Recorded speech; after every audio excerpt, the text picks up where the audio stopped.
Aani niya Santa Rita Samar mga lods. Kung tawagon nira Sentinel of the Samar Sea. O kita ala ni mga lods. Siyam bali siyamit mga loho. Usa da duha tulo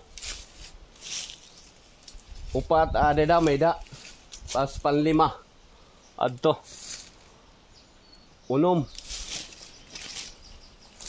pito walo siyam mga lods na mga loho. Akon estimate kuruara nini ton armas suga diton kanyon siguro o kung ano la na armas itong pwede ko anida. Adi may mga paksol pera naginhimo panahon siguro ini mga lods iton hapon kumbaga dilak sigurado.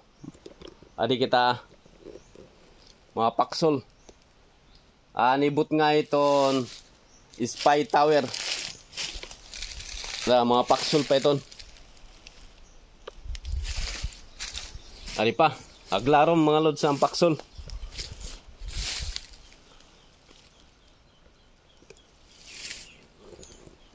Usay ni mga lods na kampo na ginhimuhan mga hapon.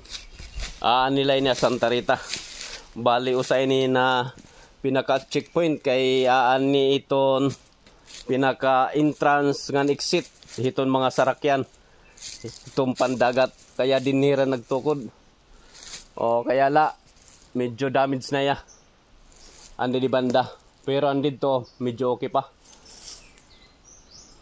ano may itong mga lods.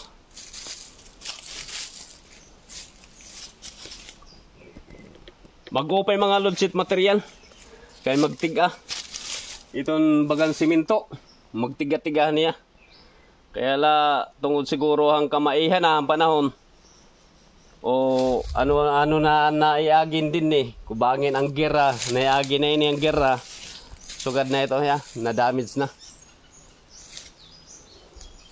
mula ito mga load sheet akong papakita. Damo nga salamat, bye bye.